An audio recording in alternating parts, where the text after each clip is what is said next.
All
right.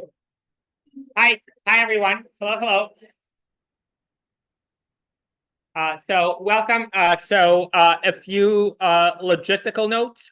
So the office hours are as of now Wednesdays. This would be today, 6 p.m. So as previously announced, there is also going to be a catch-up session for the labs. That would be Thursday at 6 in UC 244. So the format of that, TBD, we'll see how it goes. It's essentially kind of a large group office hour thing where I start by just going over the lab. And then if you have any other questions, I'm happy to take those up as well. I think you don't have any classes in University College other than that. So it's like an opportunity for you to explore the Harry Potter lifestyle, if you like. Okay. And then office hours are today. There were some comments on the YouTube stream the other day, which obviously I did not see. I'm restarting the Discord server. So if you don't have Discord, you can install Discord. This is the invite code, so that's on Piazza. I'm going to check for questions on the Discord during lecture as well. However, not always, and I encourage people to kind of answer questions as well. I'm not giving any extra points for giving good answers or anything, but you maybe get some karma. Okay, so this is the Discord. Nobody here for now. Yeah, you can go. All right. The other logistics issue is missed labs, absence due to illness, stuff like that. So if you miss a lab, there's just an automatic thing you can do, which is submit a petition on the portal as usual, but don't wait for an answer. Just book a session with Natalie. You can both, so she's one of the TAs, you can both show her the labs, and also kind of part of the point of having a TA is not just to check you, but mostly to actually help you along. So you can book an appointment if you're having trouble getting started, or if you're stuck as well. That is all available. Please use it only if you need to. Obviously, kind of Natalie's time is bounded. If you miss a midterm, submit a petition. It will be shifted to the final. Don't really need to ask for anything else. For any other kind of accommodation, so submit a petition or portal, and please email me right away saying, not this, you don't have to disclose anything you don't want to disclose, but in order to make some kind of accommodation, I need to know what is the accommodation that you need. So one kind of thing that would be convenient is if you said, well, I'm having issues. I submitted a petition about it. Can I have, 5 days extension? Because I think that's reasonable. And usually I just say, okay. And obviously it's conditional on the petition being approved eventually, but we can figure things out right away. The reason it's like that is that the portal, obviously because there's confidential information there, I don't see anything by default. So I don't know what you asked for. I don't know what kind of accommodation is appropriate unless. So just tell me right away. I'll try to respond right away. Please just tell me what you think the reasonable accommodation is. Usually, I don't argue with because people ask for reasonable things. Okay. So that is the logistics. Has anyone gotten onto Discord yet? Okay. So I'll be checking, but like sometimes. So okay. So the other thing is we are moving. Okay. What is the green part thing? So okay. So the other thing is we are moving to Paizo. So it's better if you install it during the lab if you're having trouble. So there's instructions for how to do it on ECF. And then there's also a website that works for most people for installing it on a Mac or a PC. If you're having trouble, talk to a TA or come to office hours.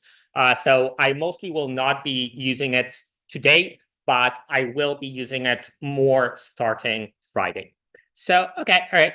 Anything interesting? Okay, nothing. Okay, all right. So yeah, so we have so one thing, so like hi, I'm very happy to see everyone. But so please keep like the questions to these C180 lectures. So there's like several channels I had to make for people to spam. So spam there if you like. So okay. And then like there was like I had to make an extra one because like the spam was overflowing. So okay. All right, so back to the lecture. So we're gonna do some easy stuff and some not so easy stuff. So I want to start with where we were the other day, which is writing has roots. All right. How many people have done it? The rest of you get on it. Yeah. So let's take like 2 minutes. So the hint is you basically need to compute the discriminant. Hopefully you know how to do it by now. And then you need to say return some kind of expression. That expression has to be true if you need to return true, and it needs to be false otherwise. So to give you an example of the kind of expression that can be true or can be false,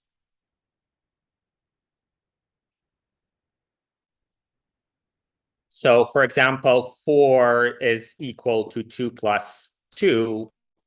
That is a true statement.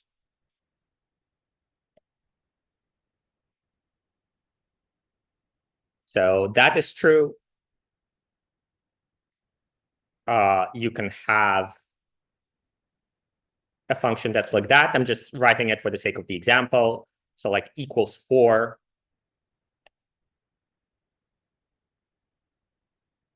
And I can do something like this, right?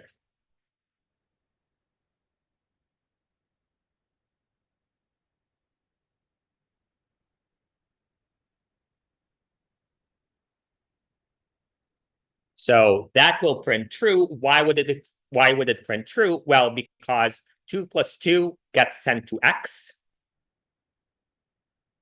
And then x equals 4 is true precisely when x is equal to 4. Right? So that would be true.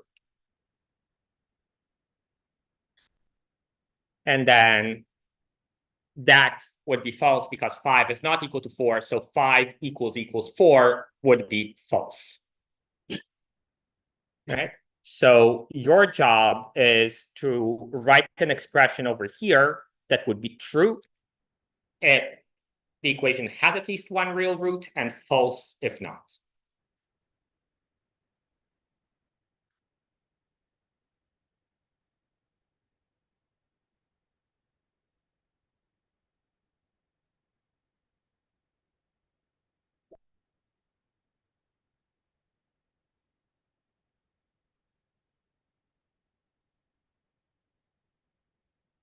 Right? How many people are stuck? Okay, so let's maybe do it together. So actually, you cannot copy paste, I think, from those slides. So type in together with you.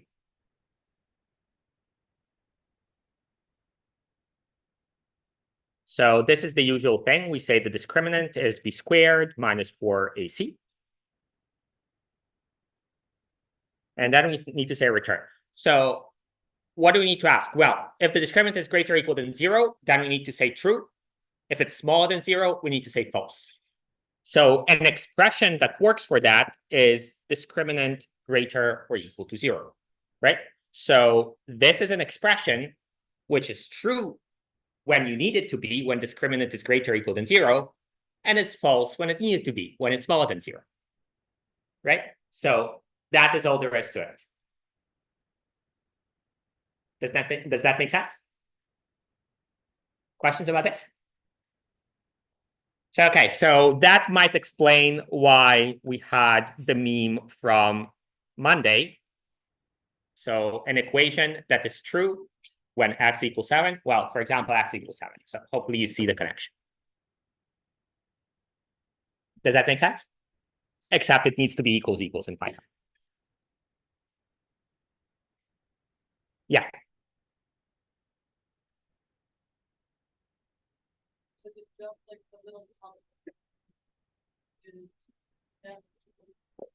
I mean, so this was just highlighted, right? But this is the function, right? That is the function, so we need to now test it. So we can, for example, say print has roots 1 minus 2, 1. So this would be for x minus 1 squared.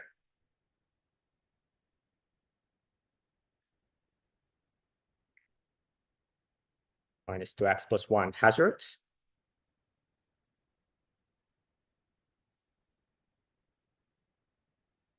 So this should print true.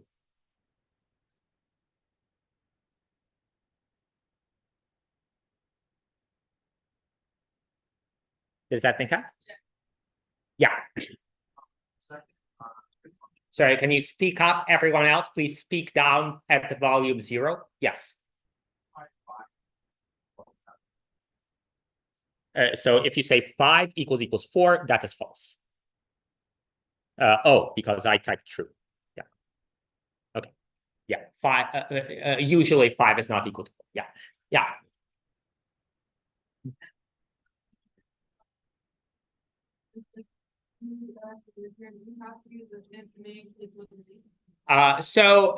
The answer is technically no. We do it anyway as a matter of style. It will become apparent why in the next few weeks. But technically, the answer is no. You don't have to have if name equals main. It's just a thing we do. Okay. Other questions? All right. Cool. All right. So I do want to have a slightly different version of this. So I'm, by the way, so selecting with the keyboard. So I'm holding down the shift key and I'm using the up and down arrows in order to select. No input. I think we're back. Hold on. I didn't touch anything as far as I know. Okay. So I want to write a second version of this, which is technically worse style, but maybe it's kind of more intuitive. So what I can say is if discriminant is greater or equal to 0, sorry, I was saying before the screen turned off. So I'm using the arrows to select. So I'm holding down shift and I'm saying up, and that is how it selects. Then I did Control C, then I used the arrows to go down and did Control V. So that is how it worked out quickly. So back to has roots 2. So I can say if discriminant is greater or equal than 0, then return true. And else I can say return false. So that's exactly the same thing, just in a wordier and arguably worse way. But I think that would be probably more intuitive for most people. So let's see how that works. So I'll try has roots 2.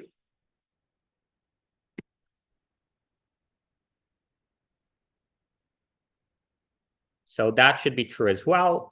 So I'm going visualize execution.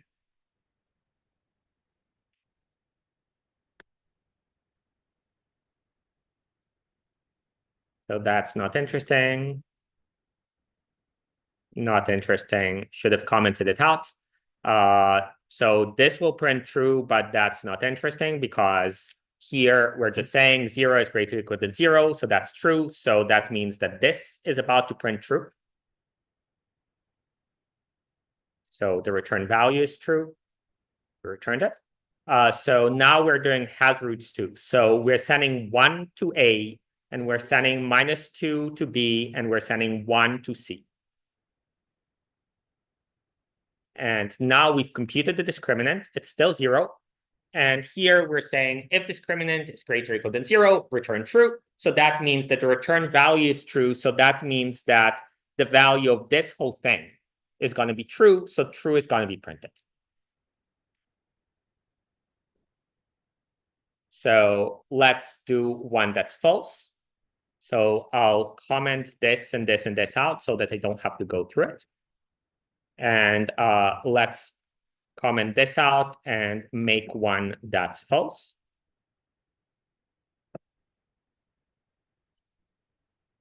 So I'll just make this one be huge so that -4AC is like a very big negative number.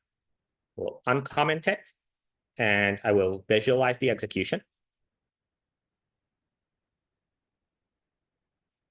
Make it a little bit smaller. So here we are. We're saying it has roots 1 - 2 1000. So now discriminant is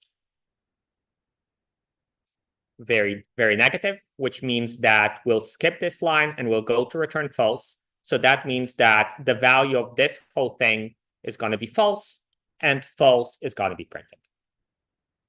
Make sense? Questions? Anything interesting on Discord? Okay, purple. What? Okay. Keep it civil there, please. Okay. So, all right.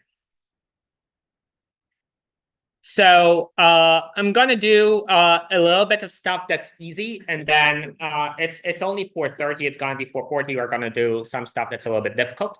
But for now, something that you've seen before, and actually someone asked me about in lecture as well. So composition. So in algebra, you can have something like this, right? So you can have like f of x is x squared, g of y is y plus 3, and then you can have like f of g of 5. What is it? Well, I work it out step by step. So that's the same as f of 5 plus 3, same as f of 8, 8 squared, 16. Unless I messed something up, that's what it is. So you can do exactly the same thing in Python, right? So here I defined f of x and I defined g of y. And I can say something like f of g of y. Yes. You are correct. Thank you. Okay. Thank you very much. Yeah, so the typography nerds called the little hat caret, and indeed it does not mean color. Thank you. All right, so caret like C-A-R-E-T. Okay. Yeah. What? That is also true. Thank you. That's like details. Okay.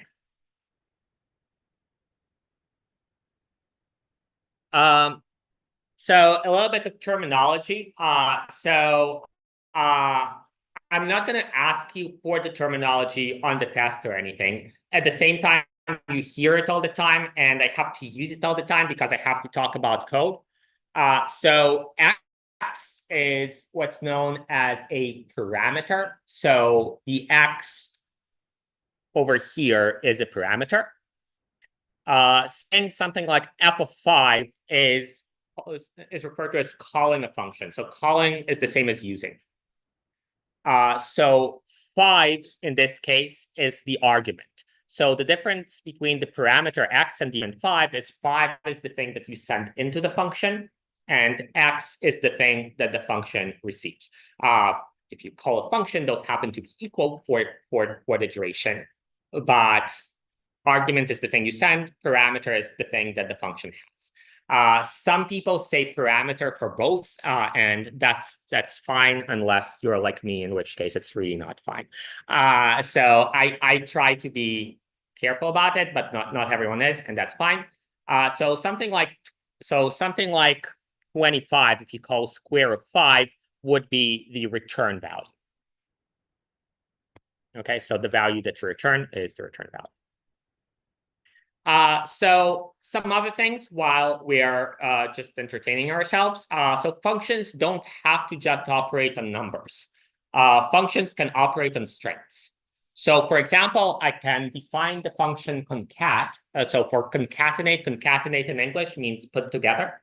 And that's the usual thing that people use to refer to putting strings together when programming. So here's the function concat, computes str1 plus str2. And the names of the parameters str1 and str2 kind of implies that they're supposed to be strings, although that's not specified anywhere. So you do something like that, where str1 is eng and str2 is psi, because psi str is psi over here. That would come out as eng psi. So if I take this and put it into Python cheater, I can, if I want to,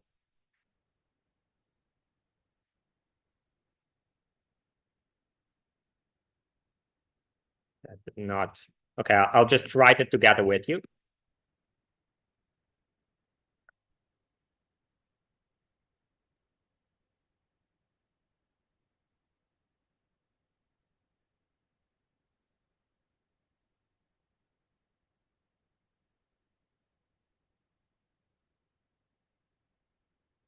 So something like that. I can run it with strings, of course. So that is going to print eng psi. It did. I can also use it to add two numbers, right? So the function doesn't care that the parameter is named str1. It kind of suggests that it's a string, but it doesn't have to be. So if I say concat 5, 6,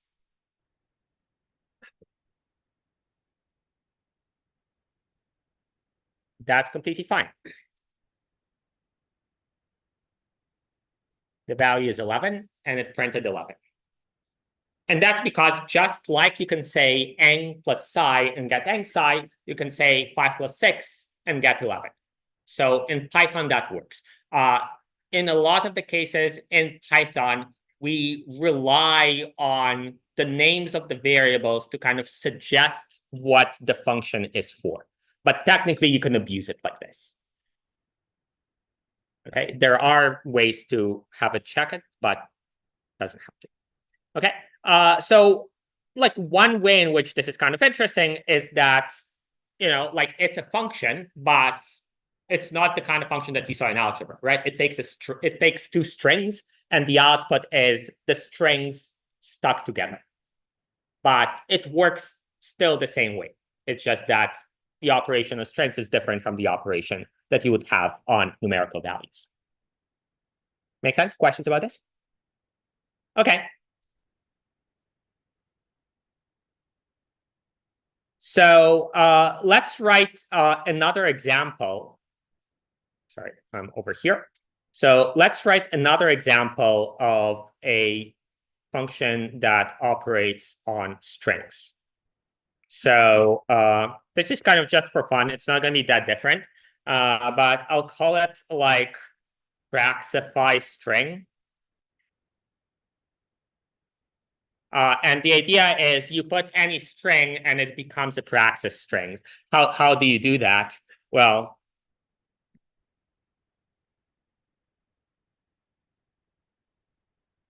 okay.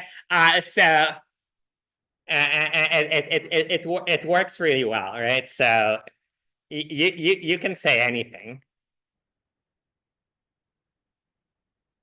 I know what do you want to say? Derivatives are better. Derivatives are better than concrete. I don't know. Okay. And now what's going to happen is the function praxify_str is going to be called with this sentence, which maybe I shouldn't have capitalized.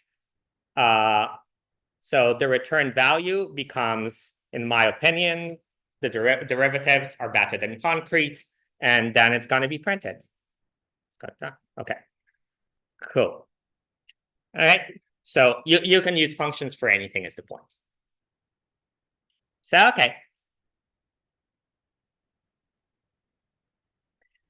You can have predefined functions. Actually, I want to show this. So you can have kind of any of those good things. So for example, you can have like math.cosine or something, and that computes cosine. So in order to access it, you need to say import math over here, and then you can use math.cosine or any of the things in math. So I'll do this in Piezo. If you don't have Piezo, that's fine, but I do want to do it in Piezo. So I'll say import math and if name equals main. So it's the same as Python tutor if you hadn't had the lab yet. So I don't know, cosine 123. This is radians by default. There is a way to do it in degrees as well. And I can run this. And the cosine of 123 is apparently this. So you can also get the time if you want. So if I did import time, I can now use time.time. So this is the time right now. So you don't have to memorize this, but this would be the number of seconds since January 1st, 1970. Not a joke, that is what it is. So this is called epoch. Okay, so at some point, people started standardizing things. Obviously, it happened after 1970. This was never negative. And yeah, you can get the number of seconds after that. If I run it again, TikTok, right? Those seconds are never coming back, by the way. Okay. So, all right. There's multiple other functions that are kind of pre-made for in Python that we'll see later. If you want to look, you can look at the math and the time functions that are available. So this is kind of the classic XKCD comic on this topic. XKCD, I think, used to be maybe more popular, but it's still popular enough that like every XKCD comic is explained on this blog. So if you want a full explanation, you could just click the link. But yeah, like the highlight is that the curveball person is flying, and the reason is like they imported anti-gravity in. So okay. Nobody's laughing. Read and laugh later. I don't know. So okay. So okay, I thought it was amusing. So okay. So I now want to talk about one of the more difficult topics in this course. We got to introduce it right now because there's no way around it. You see it in Python all the time. At the same time, if you feel like you're lost on the first go, that is expected. So this is one of those situations where the rules are not that difficult, but applying the rules can be quite tricky. With that said, like first go of many of trying to explain it. So Python has local variables, like we mentioned before, so variables that exist while the function is running. And it has global variables, so variables that are defined outside of any function. So here's an example of a function that's not actually well written. You shouldn't do it. We'll discuss what you should and shouldn't do later, which uses a global variable. So I can say x is equal to 2. The x is equal to 2 there is defined outside of any function. And then get -2 looks up the x is not defined anywhere in that function, and returns x -2. So you can call, I renamed it to -2.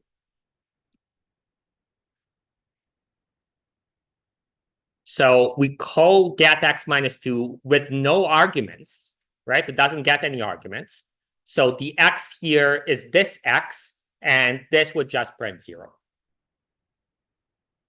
Does that make sense? So the reason is, well, like the only way to get an x is to get this x. So you can make a variable be global, right? So inside this f, I can say that when I say x equals 2, I mean to define an x that's not scratch work, but an x that's going to exist outside the function as well. The way I do it is before saying x equals 2, I say global x. So if I do that, I can call the function f. And what's going to happen is when the function f runs, it's going to say global x equals 2. And then when I print x, it would print 2. So if you remember, this would not work with local variables, right? So ordinarily, if you define kind of a scratch work kind of variable inside the function, you cannot access it outside the function. Yes. It does. Yeah, we'll get to that. In fact, if you do it the other way, it would produce an error. Okay. Okay. So far so good. So if you neglect to say global x in the same kind of situation, so here I just commented out global x, then what's going to happen is if you try to print the variable x outside of the function, Python is going to say, I have no idea what you're talking about. X is not defined. And that's because ordinarily, a local variable only exists while the function is running. Does that make sense? So the only difference here is if I say global x, then when I go x equals 2, that means put 2 in the global variable x that exists outside the function. And then outside the function, I can say print x. If I don't say that, so here it's commented out, so it's not there, then not. Yes. I mean, there is no point to any of those examples except to show you the rules, right? So I will make something that's kind of useful in a second. Yeah.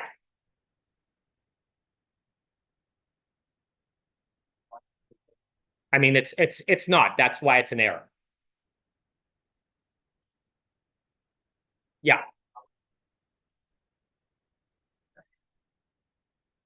So global and local. So local is one that's defined in the function and not specified as global. Anything else is global. It's not about below. Yeah. Sorry, can you speak up, please?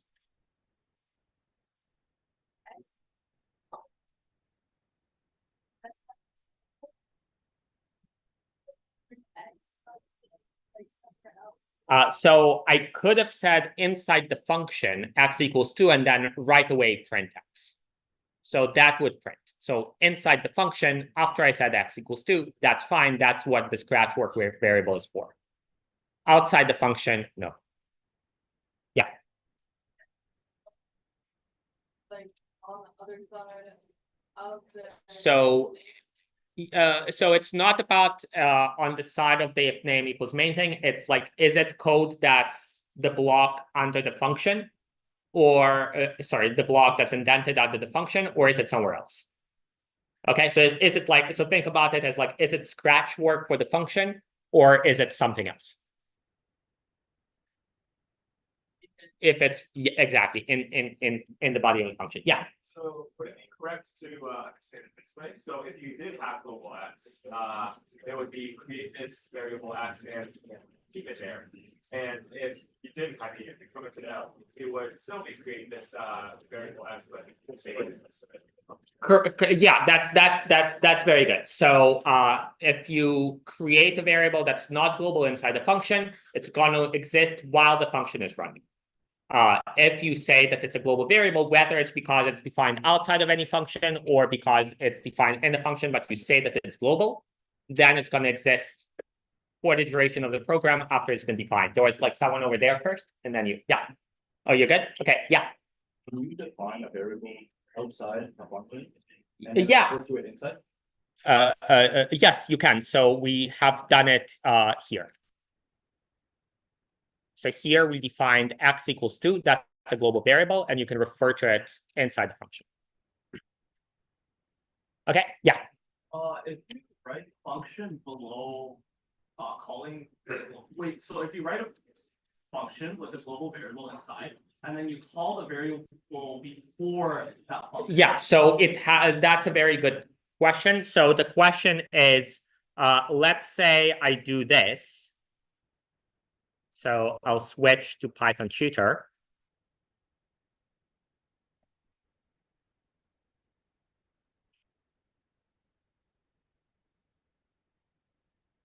So here's, I think, the best way I can think of this. So if you say something like print x, and then you say x equals 2, would that work? Well, no, because at this point, you don't know what x is. So that will say x is not defined. So in the same way, if you have a function, and here you say global x, and then you say x equals 2, and you say print x, but you didn't call the function yet, then equally well, it will say x is not defined. And it doesn't matter if I were to also say here f, because just like if you didn't say x equals 2, if you didn't call f before you try to print x, you don't know what x is. Python executes line by line, which means that if we were to do it in the right order like this, it would go kind of like this, right? So here, like we're calling f. So now that we've called f, x is about to be created. So now we have x equals 2, and that's in the global frame. So that's a global variable. And once we've returned from f, x still exists. It's still a global variable, and we can print it. So that's why it's printed too. Yes.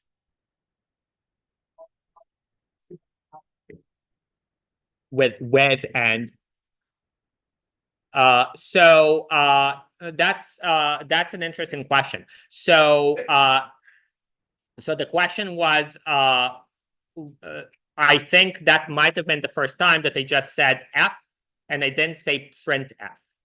So the reason is printf is actually an instruction to print whatever this is.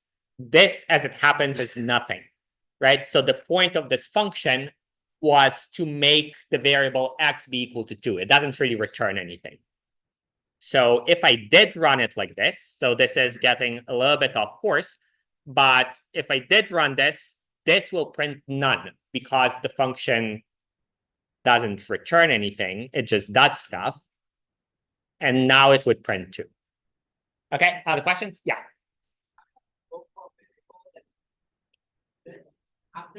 Yeah, we'll get to that. I'll answer your question in a second. Okay, yeah.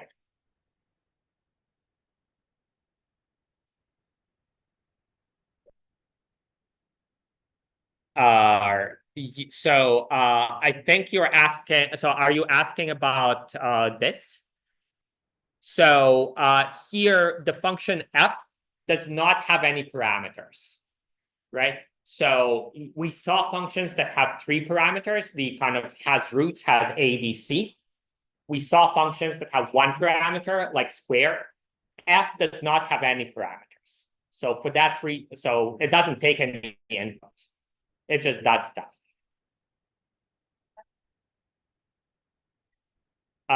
No, so this wasn't in Python tutor. It was that was a separate thing. So maybe we'll get back to it after lecture. That's okay. So it wasn't specific to Python tutor. Okay, other questions? All right. Yeah. So what if let's assume this and then we add another function like def g and then we say x equals 3 in that. Would that save in the local memory or would that save in the So let me answer your question because it's a good one, but then we'll move on.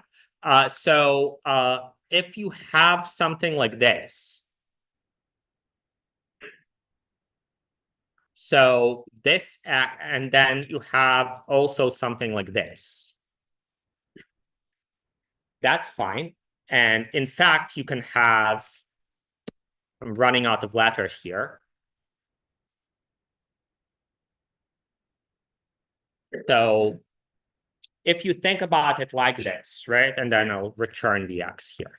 So if you think about it like this, you can call you with different values of x.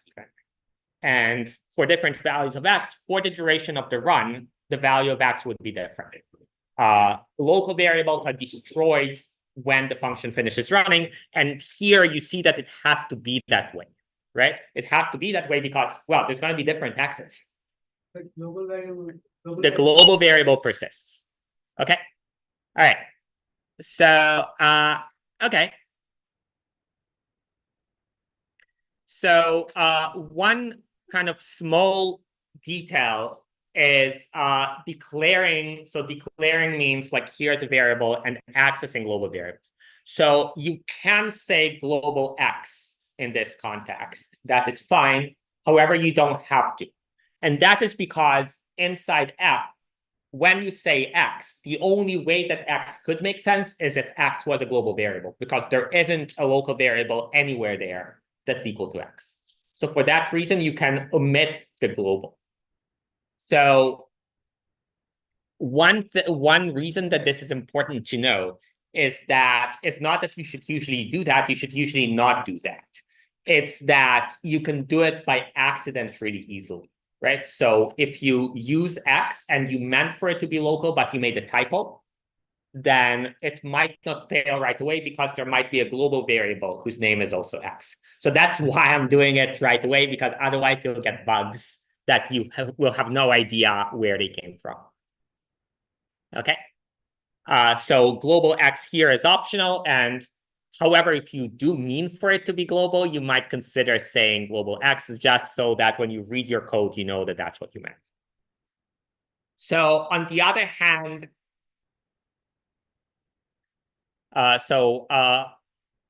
here, just kind of to be clear, so like if you say x equals 42, then when f is running, x is local to f. So x can be 42 while f is running. There is a global variable that's separate.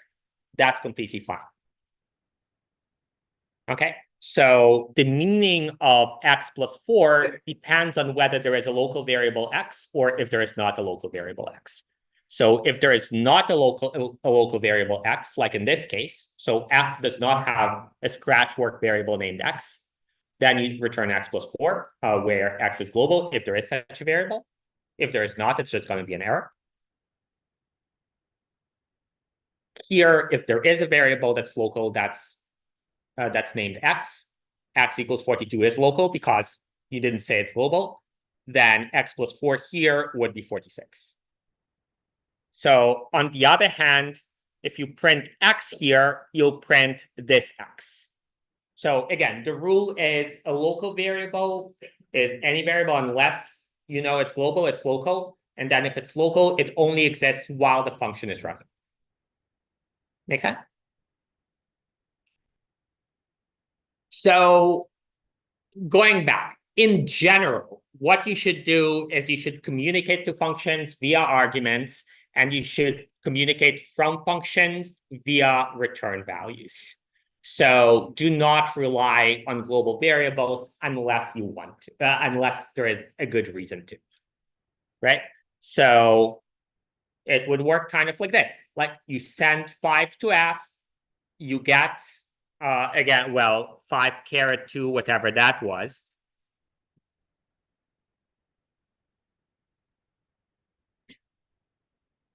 You got it back, then you got now 25 from G of 5, and you send 20 sorry, f is actually the square, so G of 5 would be 8, and then f of 8 would be 64, so 64 would be sent back, and that would be printed.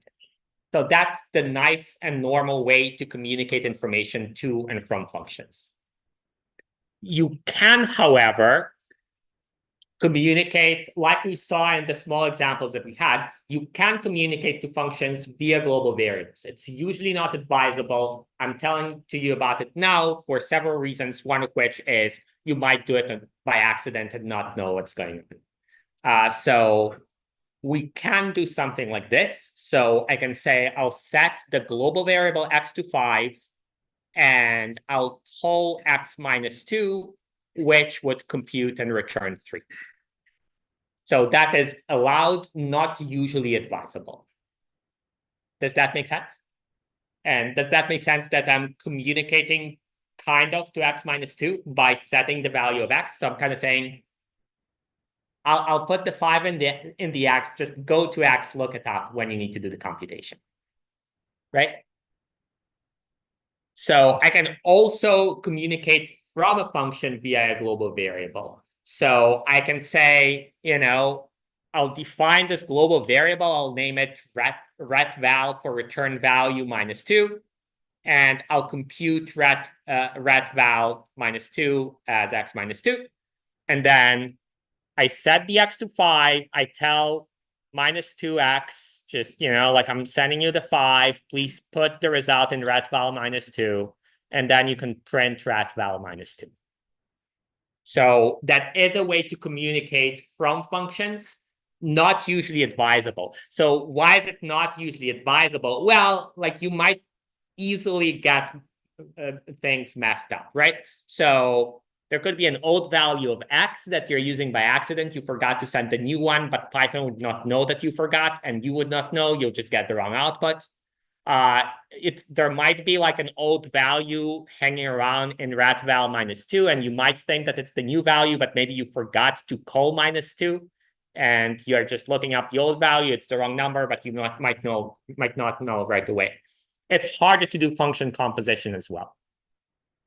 So not generally advisable. So again, why mention it at all? So any Python program will have global variables defined. So if you don't know about that, then you might by accident access them and you wouldn't know what's going on. Sometimes using global variables does make sense. And in particular, in project 1 in lab 2, so to be posted soon, without something called object-oriented programming, global variables are kind of the way to go. So you'll see the example in which scenario it kind of does make sense. Usually, however, you should not do it unless you have a really good reason to. All right, some examples. Let's think about it for like 60 seconds. Talk to your neighbor. Make a decision.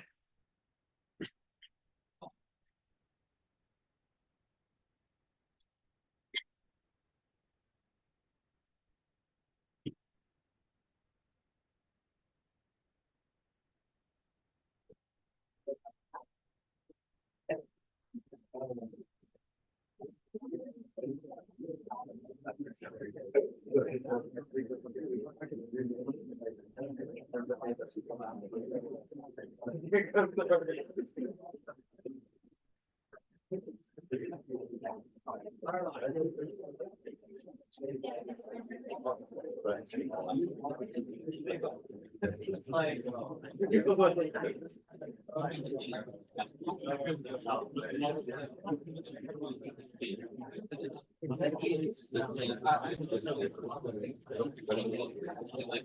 right, who says it's C?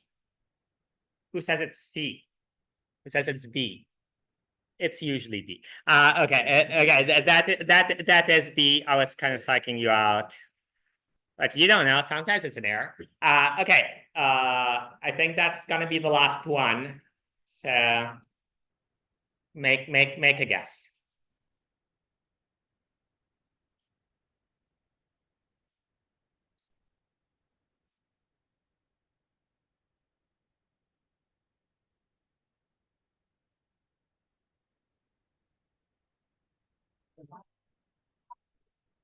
All right, I'll just tell you. So x equals 10, we're saying print f of 5. So 5 gets sent to y. And then we set the global variable x to 15. So that means that this will be 15. But this, so f of 5 is just 8. Is rather 18. Right? So this is 15 plus 3. So we returned 18 here, and then we set x to 15. So that's going to be 18, 15, C.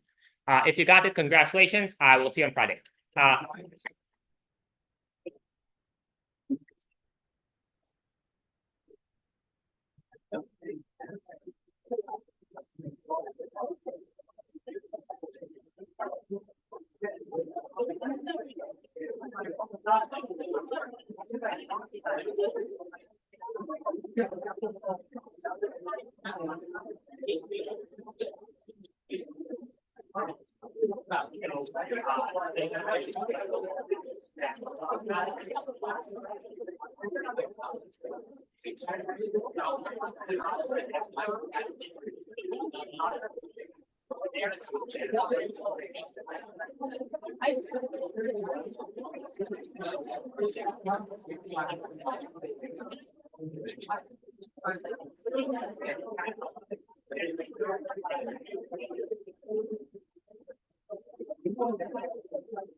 Yeah, that is in the pod when you're doing what you're doing is running a system, like you're running it. So you want to get like that.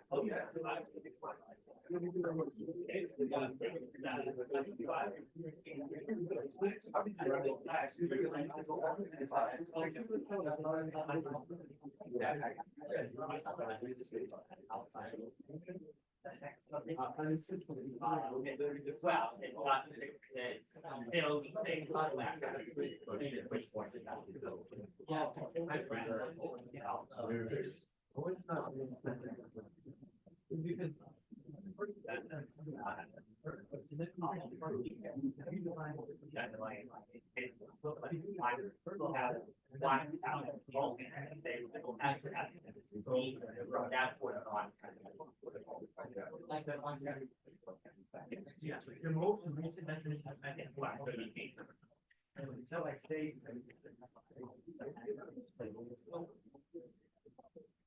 Well, when we're running out, well, I mean, though you say that, I really variable.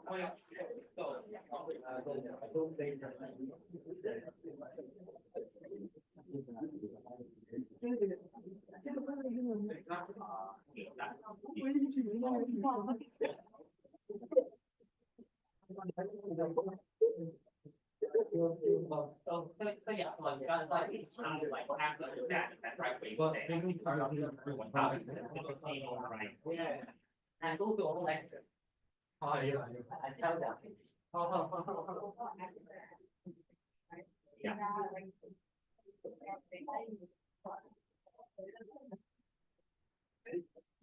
So, but then inside of the why, when they refer to as the global variable. So that means that and then when it goes after it's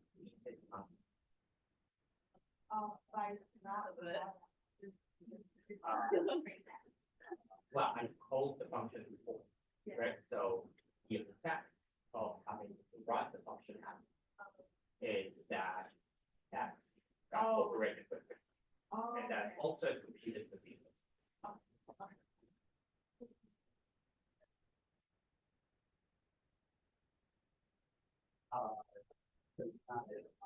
Verification, like, they forgot to get that. You don't know. Okay.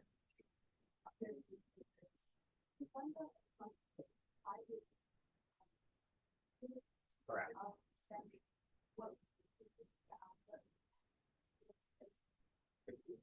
Well, until then, why that's not music, right? So like in the same way that, you know, like it becomes like something that is like a it's like not that it's happening. So in this case, why is that? Okay, so it's just the global activity. It's the global activity. Yeah, so if you haven't changed the global activity, that it would say that kind of thing. Well, if you don't have to say the global aspect, that there, it will go that that was not affected.